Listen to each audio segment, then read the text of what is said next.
Hi friends, welcome back to Akhila kitchen. చూడండి, నేను ఈరోజు బగారా రైస్లో బిర్యానీలో గోంగూర ఏ విధంగా చేయాలనేది నేను చూపిస్తాను. సూపర్ టేస్టీగా ఉంటుంది ఫ్రెండ్స్. ఇది సింపుల్ అండ్ టేస్టీ రెసిపీ.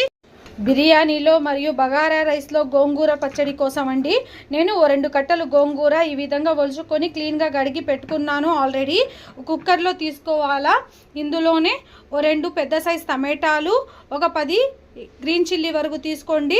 కొంచెం కొత్తిమీర, మీ స్పైసీనెస్ని బట్టి తీసుకోండి. గ్రీన్ చిల్లీ ఇది సూపర్ టేస్ట్గా ఉంటుందండి. ముస్లిం పెళ్ళిళ్ళలో ఈ విధంగా బగారా రైస్లో ఈ విధంగా గోంగూర పచ్చడి చేస్తారు. ఇందులోనే ఒక చిన్న సైజు ఆనియన్, 1/2 టీ స్పూన్ పసుపు, 1 గ్లాస్ వాటర్ మరియు 1/2 టీ స్పూన్ ఆయిల్ వేసుకొని ఒక 3 విజిల్స్కి పెట్టుకోవాలా. 3 విజిల్స్ చూడండి, మూత పెట్టేసి నేను కుక్కర్ మూత పెట్టేసాను. చూడండి, 3 విజిల్స్ వచ్చేసాయి. నేను స్టవ్ కట్టేస్తున్నాను. ప్రెషర్ మొత్తం పోయిన తర్వాత కుక్కర్ మూత ఓపెన్ చేసి చూద్దాం.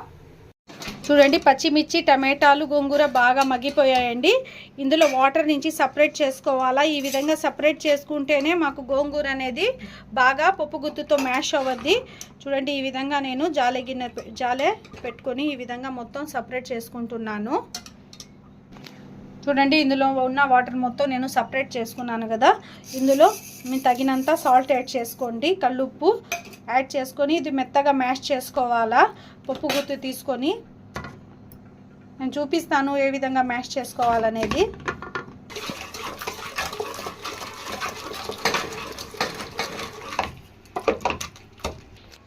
చూడండి, ఈ విధంగా మెత్తగా మ్యాష్ చేసుకున్నాను. ఇందులో నేను ఇందాక తీసిన ఈ వాటర్ కూడా వేసుకోవాలండి. వేసేసి ఇది మొత్తం ఒకసారి కలుపుకోండి. ఒక బౌల్లో తీసుకోవాలా, నేను చూపిస్తాను. చూడండి, నేను ఒక బౌల్లో తీసుకున్నాను. మన గోంగూర బిర్యానీ గోంగూర అయితే రెడీ అయిపోయింది. సూపర్ టేస్ట్గా ఉంటుందండి. ఇది సింపుల్ అండ్ ఈజీగా చేసేయవచ్చు. బగారా రైస్లో కానీ మన బిర్యానీలో కానీ సూపర్గా ఉంటుంది. మీరు ఒకసారి ఈ విధంగా ట్రై చేయండి. ముస్లిం పెళ్ళిళ్ళలో, ఫంక్షన్లలో ఈ విధంగా బిర్యానీ గోంగూర చేస్తారు. Please like, share, subscribe friends. Subscribe my channel Akhila kitchen. ఇలాంటి మరిన్ని టేస్టీ రెసిపీస్ కోసం మన ఛానల్ని సబ్స్క్రైబ్ చేసుకోండి friends. Thank you for watching.